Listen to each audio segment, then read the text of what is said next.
Record numbers of basketball fans filled arenas to watch the rookie seasons of Caitlin Clark and Angel Reese unfold. Simone Biles captivated the world at the 2024 Paris Olympics. Coco Gauff made women's tennis history. It was all part of a pivotal year for women in sports, financially and culturally.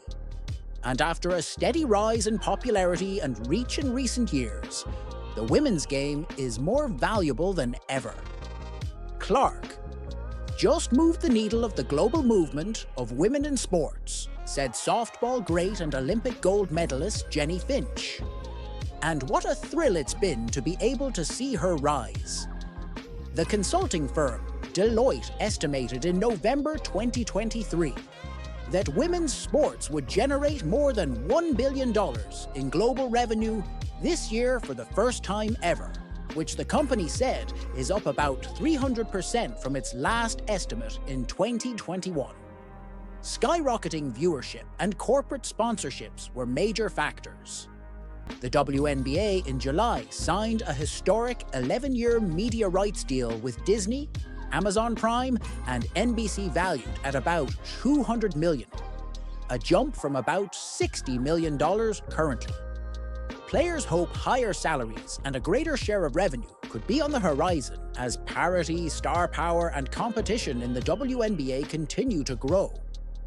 The WNBA had its most-watched regular season in 24 years and best attendance in 22 seasons, and Commissioner Kathy Engelberg said in a recent State of the League address that players are getting a lot more marketing deals, turning them into household names. That includes Las Vegas star A'ja Wilson, who had one of the most dominant seasons in WNBA history, and Clark, who set numerous rookie records. The decisive Game 5 of the WNBA Finals between the New York Liberty and the Minnesota Lynx drew an average of 2.2 million viewers, peaking at 3.3 million, which made it the most-watched WNBA game in 25 years. We've been growing in popularity, endorsements, media rights, all of those things, said Amira Rose Davis, a sports historian and assistant professor at the University of Texas at Austin. This period is one of rapid acceleration, Davis continued, where all that growth seems to switch into overdrive, where the deals are getting bigger, where the visibility is stretching out. Clark, the sharp-shooting Indiana guard, became a phenomenon when she played at Iowa, capitalized on a foundation laid by hoops, stars such as Diana Taurasi, Candace Parker, and Wilson, and turbocharged the visibility of women's basketball. Ticket sales to Indiana Fever games were up 182% in 2024 from the previous season. The Fever also shattered the attendance record of 13,398 set by the Liberty in 1998, with around 16,084 tickets sold per game. And games featuring Clark and her on-court rival Reese of the Chicago Sky prompted social media debates about basketball, race, and culture. Something that I always tried to do with me was rise and elevate the game, said Finch, now an advisor for the Athletes Unlimited Softball League. And that's what Clark's doing, and her teammates. And just to be able to watch her do it, and how humbly she does it, and the impact of not only domestic women's basketball, but women's athletics globally. It's a dream. While many point to the WNBA as a blueprint for success in women's sports, accomplishments in 2024 went far beyond one league or athlete. Gauff, the 20-year-old tennis superstar, was the world's highest-paid female athlete this year, with $30.4 million in earnings, according to Sportico rankings. Gauff could not defend her 2023 US Open title, but ended her 2024 season with a WTA Finals title and a $4.8 million check, the biggest payout ever for a women's tennis event per Sportico. The Olympics neared complete gender parity for the first time among the more than 11,000 men and women who competed in Paris this summer. More than 34 million people across all NBC platforms in the US watched Biles exorcise the demons of her surprising exit from the Tokyo Games 3 years earlier. The 27-year-old shared a message of resilience and redemption as she added 4 gold medals to her resume. Nearly everything she did in Paris made headlines, a clap back at social media trolls, a revelation about her mental health, a moment of triumph. Her TikTok showing Team USA's gold medals from team competition has more than 139 million views. She became a symbol, Davis said. Whether you wanted to symbolize her as persevering, or talking about mental health, or refusal, the politics of refusal, or whether you wanted to symbolize her as being a quitter, being everything that you're bemoaning about the country. Either way, both projections elevated her even more. And as Goff and Biles soared, other women's leagues leveraged that visibility. The Pro Women's Hockey League brought in 392,259 fans during its inaugural regular season, highlighted by a women's hockey record crowd of 21,105 at the home arena of the NHL's Canadiens for a Montreal-Toronto matchup. The league also reached sponsorship deals with Scotiabank, Air Canada, and Hyundai. The PWHL's strong first season showed its organizers and players that there's an appetite for women's sports, so much so that there are hopes to expand from 6 to 8 teams in 2025. For many of us that have been in the game for so long, it's emotional to think about where the game's come from, where we've come to, said Jana Hefford, the league's senior vice president of hockey operations. We spend a lot of time reading research and all these things that suggest the time is now and that the fandom is there. And to be able to live that and feel it in real time was pretty special. Keith Stein and Justine Ziegel want to capitalize on the women's sports landscape too. Siegel, a former baseball player and coach, partnered with Stein, a lawyer and businessman, to create the Women's Pro Baseball League, which last month announced plans to launch in 2026 as a 6-team circuit for female players. It will be the first pro league for women since the All-American Girls Professional Baseball League dissolved in 1954. Leagues like the WNBA and National Women's Soccer League have done a lot of the heavy lifting, Stein said, and they're part responsible for the moment we're having right now, where women's sport is a phenomenon.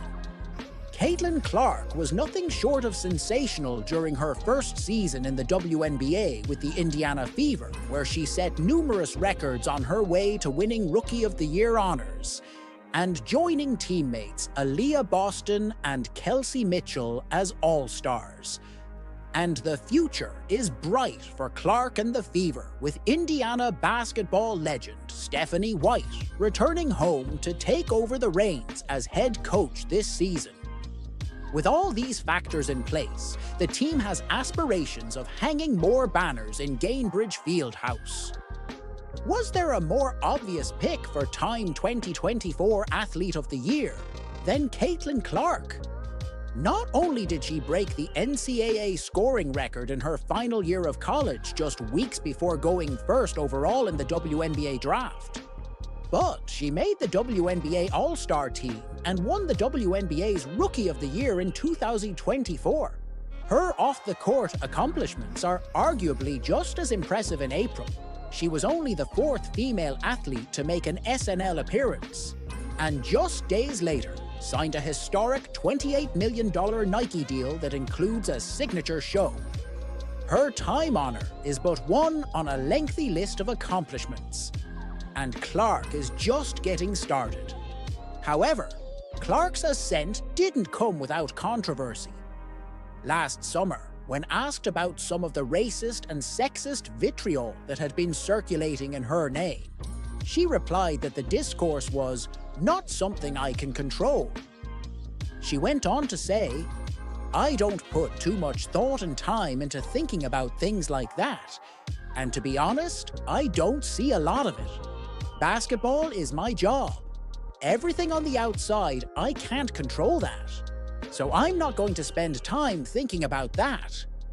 This didn't impress many in and around the league, including Connecticut Sun guard Dejanai Carrington, who later posted to social media how one cannot be bothered by their name being used to justify racism, bigotry, misogyny, xenophobia, homophobia, and the intersectionalities of them all is nuts.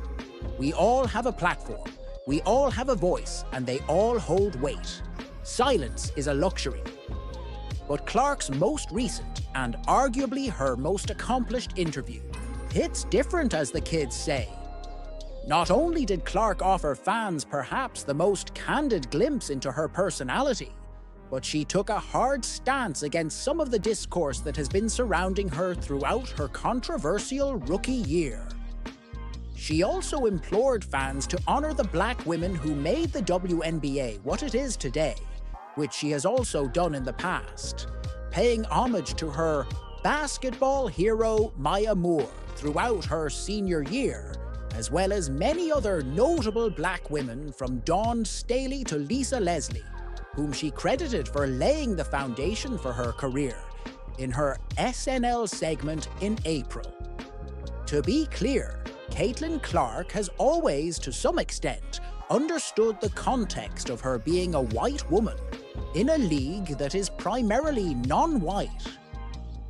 She's no Paige Buchers, but she knows the greats in the league and gives credit where it's due. But her indifference to the discourse surrounding her rubbed fans the wrong way this past summer. Her recent Time interview tells a different story, and it's one that the league needed to tell months ago. The WNBA is no place for hate. The problem with this stance for Caitlin Clark, which might explain her reluctance to embrace it, is that it inevitably involves taking a stand, and that level of off-the-court offense doesn't fit well with Clark's brand, even if it's a necessary line to draw. Clark spent years cultivating a squeaky clean image of a little Iowa girl who made it big. Her Gatorade ad, which was released during her senior year, hammers home this image with clips of her playing basketball in her youth, speaking to young girls, and of course, shattering records with an unforgettable motivational message to her young fans. If I can drop 40, you can drop 50. It's a great ad for many reasons, one being that it mirrors Nike's If You Let Me Play ad from 1995, which notably featured girls playing sports while touting the benefits of doing so. Clark's brand power is undeniable, but her clean persona also doesn't mesh well with activism, even activism as basic as denouncing racism. The little Iowa girl inevitably had to butt heads with her fans, plenty of whom were watching women's basketball because of her. The brilliance of Clark's brand is also its greatest drawback. Clark is a chameleon. Yes, she's one of the best athletes of her generation, but she's also just like you and me. She loves Taylor Swift, appreciates a good bargain, and adores her friends like Lexi Hull and Kate Martin, who just so happen to be professional athletes like her. And of course, anyone can be as good as Clark if they just try hard enough, so her Gatorade ad says. In other words, because of her relatability, Clark can be whoever she needs to be for her fans. Her versatility is what makes her marketability as vast as it is, but it also rendered her fairly vulnerable as a rookie who is also, for better or worse, the face of the still-growing WNBA. We all witnessed that last season when, because Clark didn't embrace controversy, people thrust it onto her, and she let it happen by remaining neutral. It's more than understandable why Clark would do so. After all, how many college graduates sign a $28 million shoe deal, appear on SNL, then play their first professional basketball game in the span of a month?